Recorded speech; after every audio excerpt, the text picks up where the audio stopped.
হরে কৃষ্ণ। শুভ সকাল সবাইকে।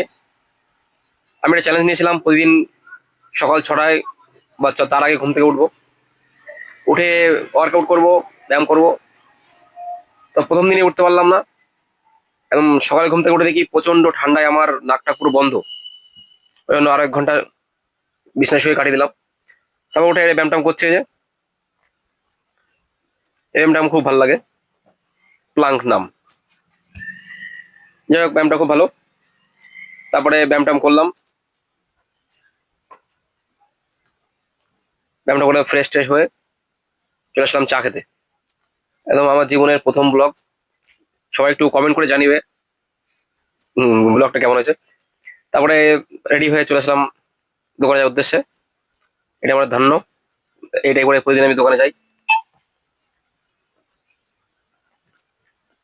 তো বেরিয়ে পড়লাম দোকানের উদ্দেশ্যে।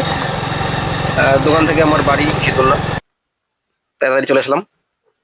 এটা হচ্ছে আমার দোকান। তো ঢুকে পড়েছি দোকানের ভিতরে। তো এবার আমার মেইন কাজ একদম দোকানটাকে একদম ঝাড়ু দিয়ে পরিষ্কার করা। তো সেটাই শুরু করে দিয়েছি। একদম ঝাড়ু দেওয়ার সঙ্গে সঙ্গে শত্রুদেরও মুখে একটু ঝাড়ু দিলাম। তারপরে একটু টেবিলটাকে একটু পরিষ্কার করার পালা।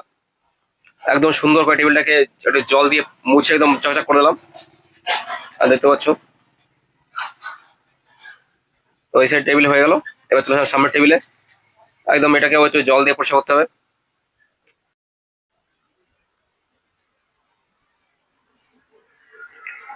এবার ভগবানকে একটু পুজো দিলাম, আর একটু মনের কামনা বাসনা জানিয়ে দিলাম। তো বেশি লোক কি বলে, পুজোর সময় অনেক কিছু বলে, কিন্তু আমি কিন্তু কখনোই বলি না ভগবানের বেঁচে কেন খুব ভালো। আমি অন্য কিছুই বলি। আমি ভগবানকে ধন্যবাদ জানাই। তারপরে একটু বেচাকেনা করে একটু পড়াশোনা করলাম। মানে একটা বই পড়ি আমি, একটু জ্ঞান অর্জন করার জন্য। তারপরে একটা দাদা চলে আসলো, এটা হচ্ছে ববুন্দা। ববুন্দা একটা লোক, যখনই দোকানে আসে একটা কথা বলে, চল চা খেয়ে আসি। তো আমি আর চা খেতে গেলাম না, কারণ আমার একটু কাজ ছিল দুপুরবেলা। তারপর দুপুরে দোকান বন্ধ করে চলে আসলাম এটিএমে টাকা বলতে। এই টাকা তোলা হয়ে গেছে আমার। তারপরে বাড়ি গিয়ে ভাত টাত খেয়ে দেয়ে আবার রাত্রে বেচাকেনা করে এখন হয়ে গেছে অনেক রাত। এখন বাড়ি যাওয়ার পালা। গুড নাইট, সবাই ভালো থাকো। দেখা হচ্ছে নেক্সট কোনো ভিডিওতে।